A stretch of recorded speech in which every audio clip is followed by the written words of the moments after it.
Hey, Con, are you ready for Gogmartian? Gogmazios? Is gogmazios from Mars? No, silly. Then what, like Gogmart, like some sort of department store? No, he is modifying the Artian weapons. Stop being ridiculous. Ladies, gentlemen, and monsters of all ages, title update 4 for Monster Hunter Wilds is absolutely gogmazing. The main fight of the update is an unforgettable spectacle, and the rewards that it gives adds a whole new layer of build crafting to work towards within the game itself with the Gogma Artian upgrade and reinforcing system. This has a fair bit of stuff going on with it, and so today we're just going to break down the mechanic as a whole, how it works, how to use it, any ways that you can sort of push it in your favor a little bit perhaps, and we'll talk about the limits of the system as far as we know them right now, with the caveat that this is just from gathering of data from us doing loads of Gogma Artianing ourselves, and of course findings from other players in the community too about what they have and have not been able to find so far. That said, let's start with the simple parts. Breaking parts during the gogmazios hunt gets you Gogma Artian parts. The more parts you break, the more bits you get to craft with from the end of the hunt. You can then take any rarity 8 Artian weapon and upgrade it into a Gogma Artian weapon using 3 of these parts. You have 3 different choices of how to upgrade, which uses different versions of the part. And I want to make very, very clear that this right here is the only part of this process that cannot be re-rolled. The RNG of the system is actually extremely forgiving because you cannot brick an item based on its reinforcements or its set bonuses, as those can be constantly re-rolled as much as you want for as long as you want to do, as long as you have the materials. But this choice right here, this one is permanent. So make sure that you are confident in this decision. This process uses 3 of the related TARD device, attack focus is attack devices, so on and so forth. Some weapons work a little bit uniquely, mainly the bowguns, the gunlance, hunting horn, and the bow, so we'll talk about those ones separately afterwards. That said, for the most part, the attack focused upgrade is 10 bonus attack at the cost of negative 15% affinity. The affinity focused upgrade is 10% bonus affinity at the cost of 10 attack and 10 element being taken away, and then also a little bit of sharpness. It does have a little bit less. All of the affinity upgrade weapons have extended blue sharpness bars compared to normal, but lowered white sharpness, which is definitely an important factor. Then the element focus upgrade adds a flat element bonus that is a little bit different for the different weapon types, and this applies in the same number to status increases as well for status-based Artian weapons. Greatsword, longsword, lance, and charge blade get 50 bonus element or status increase from choosing the element upgrade.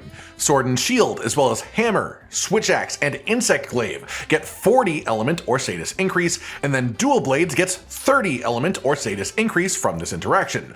All of these weapons also will lose 5% affinity if you choose this option, so that is worth being aware of too. Then we have the more unique ones as well. Hunting horn, on top of the other changes, has its echo bubble decided by the device focus that you choose. The melody list stays the same as your original Artian list no matter what, but the echo bubble for attack focus is always ailments and blights negated, the echo bubble for affinity focus is always stamina regeneration, and the echo bubble for element focus is always defense and resistances up. On top of that, hunting horn scales element in a different way than the other weapons, presumably to make up for part of your decision weighting towards the echo bubble here. By this I mean even the attack focused upgrade here gives you bonus element. It gives you 30 bonus element on top of its other effects. The affinity focus gives you 20 bonus element on top of its affinity gains, and then the full element focus is a whopping 80 bonus element on the weapon, which is sort of a crazy amount to have as like your base weapon scaling that your percent bonuses would then build up from. For gunlance, it's also quite funky. Attack focus will always change your gunlance to be normal shelling type, affinity focus will always change your gunlance to be long shelling type, and element focus will always change your gunlance to be wide shelling type, which is most interesting because on regular Artians, wide was locked to status, and now it doesn't have to be. On top of that, like hunting horn, to make up for this being a part of your decision, you get bonus element no matter what. You get 40 bonus element from choosing attack focus, 30 bonus element from affinity focus, and then 80 bonus element from the element focus itself. For the bowguns, your device focus type decides changes to your usable ammo types. On light bowgun, attack focus gives rapid fire normal and spread, as well as adding recover ammo, demon ammo, and exhaust ammo to your pool. Affinity focus upgrade gives rapid fire normal and pierce ammo, then slicing ammo, recover ammo, and exhaust ammo. Element focus upgrade gives rapid fire pierce and spread, slicing ammo, demon ammo, and exhaust ammo, and it gives you 1 bonus capacity on your element ammo as well. For heavy bowgun, it works very slightly differently. Attack focus gives 1 extra normal ammo capacity at the cost of 1 element ammo capacity, and it gives you access to recover ammo, armor ammo, and exhaust ammo as well. Affinity focus gives you 1 extra normal claw and pierce ammo capacity, but 1 less spread and element ammo capacity, and you get access to slicing, recover, and exhaust ammo. Element focus gives you 1 extra pierce ammo capacity, then it gives you slicing, armor, and exhaust ammo as bonus options to use too. Then finally we have the bow, and for the most part this is similar to the others, except that bow loses 20 element if you choose affinity focus for whatever reason, and the element gain from element focus is only 30, like for dual blades. The big thing for bow though is that your coating option changes based on your choice as well. Attack focus will always give you close range coating.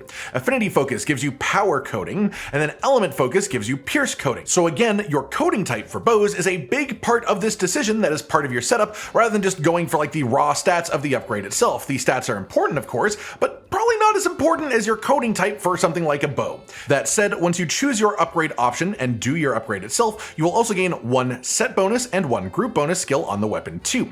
These contribute towards the overall count while this weapon is your actively equipped weapon. So if your weapon has Lord Soul bonus on it, for example, you would only have to wear 2 pieces of gamma armor to get the Lord Soul bonus activated. The set bonus part works the exact same way. The exact full pool of bonuses available to roll on weapons is not yet known. We have done a bunch of rolls ourselves, and you'll see me going through a bunch of them on screen and footage at various points in this video to show you examples of what I have seen and what is possible, but currently it seems like very little is not available. Even the Gogmazios set bonus from Gogmazios himself can roll on these weapons. Gore Magala set bonus, Zoshia set bonus, even the Bale armor set bonus, all of the really unique ones that you might think could be excluded from a system like this do seem to be available. They do seem to be options that you can roll, which is genuinely just quite cool. That said, just based on pure speculation, I would guess that the only set bonuses that we definitely won't have available are the ones attached to the festival armor sets that give you bonus quest rewards and stats, but only while their related festival is active, as it would just be sort of silly to get like Flame Fate Prayer on a weapon in the middle of December. And I've not seen anyone say that they have gotten one of these, so for now I'm assuming it can't happen, but if you have seen it yourself, let us know in the comments. And of course, if we do end up with like a data mine that has all of the information on possible stuff, we will talk about that in a separate video in the future. But right now, it seems like this pool is extremely unrestricted, very little limitations on what can happen. Early considerations for what could be potential quote-unquote meta best rolls are things like getting Gore Magala set bonus for the frenzy and affinity bonuses when paired with antivirus, or something like Deshagama's set bonus as well, which is just really good if you're a weapon that can offset, as this will just give you a nice consistent attack boost. There's also the Ebony Odogaron set bonus as well, which is burst boost, and this is incredible for any weapon that can keep the bonus active, and that is great too. Then for element weapons, the new Gogmazios set bonus as well is actually sort of incredible, so that's a pretty good find too.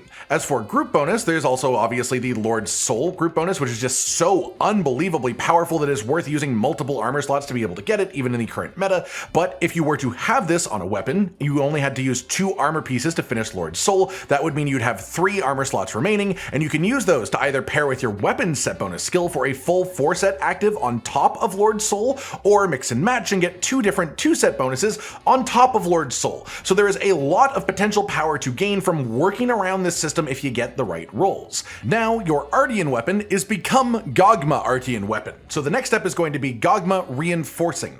The first step here is for reinforcement bonuses themselves. If you make a Gogma Artian from an Artian that doesn't have reinforcements, you will have to roll the base reinforcements first as a heads up on how that does work, but then once you have base reinforcements, you can do Gogma Reinforce, which upgrades the reinforcements you have. This uses your smelting resources to roll extra bonuses. You can choose to reset bonuses, which will reset your Artian rolls entirely if you want a full new set of options, or if you choose keep bonuses, you will keep the same 5 reinforcements, and they get a chance of being upgraded. The potential upgrades for attack and affinity are 2, 3, or EX for the maximum upgrade. Each stage is an increased bonus for that reinforcement slot, with EX being the best one. Element only has 2 proccable bonus stages, either Element Boost 2 or Element Boost EX as its maximum upgrade. Sharpness Ammo Boost seems to have 1 stage if it does proc an upgrade, which is always Sharpness Ammo Boost EX. I've not seen something like a Sharpness 2 in between.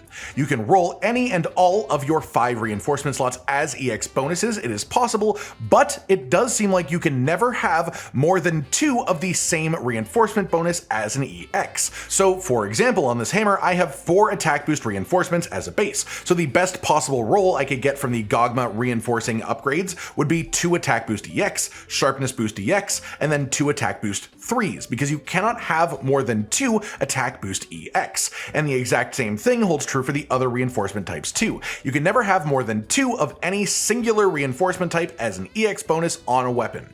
But if you had varied enough reinforcements, you could have all 5 of your slots be EX bonuses. And that's the basics of how that works right there.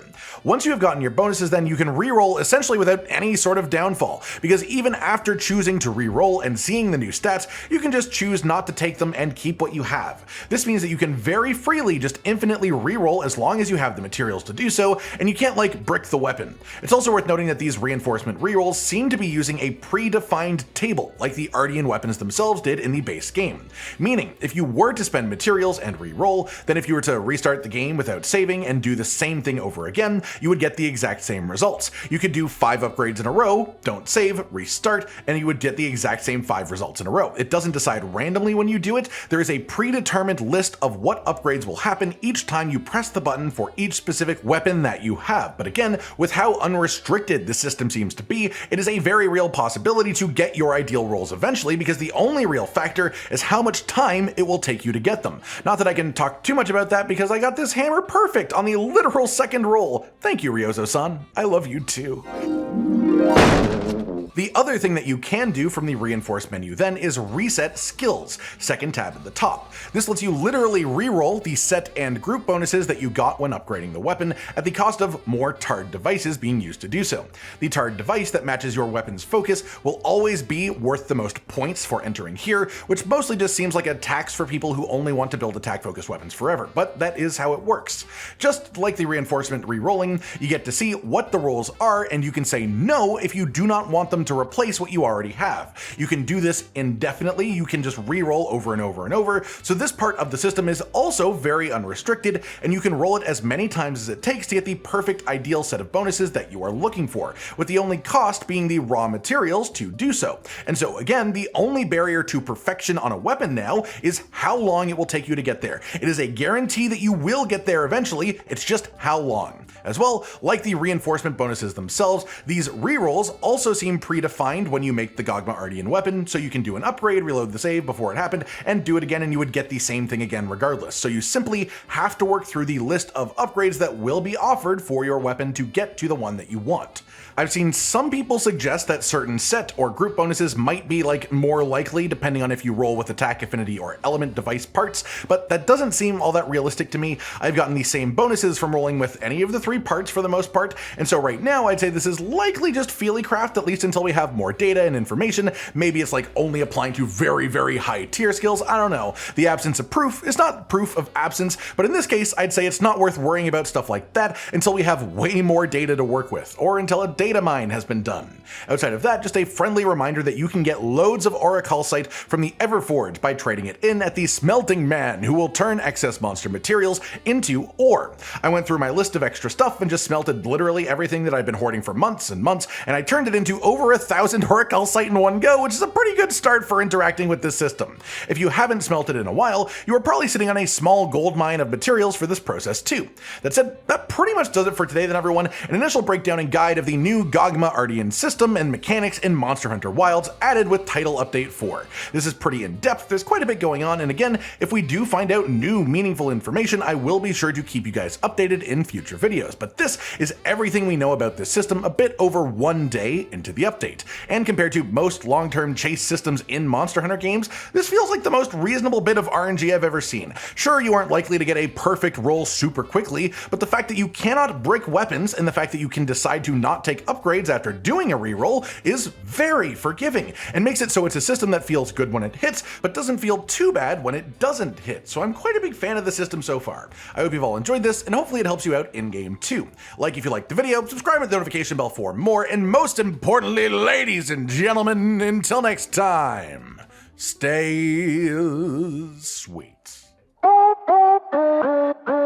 Josh, Cotton, and Hollow with the videos, dropping the humor like a hammer on your tippy toes, bringing entertainment on a daily arrangement to take our insanity and turn it into entertainment. Yes, I said entertainment twice. to reiterate that it is nice to look into your faces on a mostly daily basis when you let us in your homes to make the whole world a stage. Goodbye.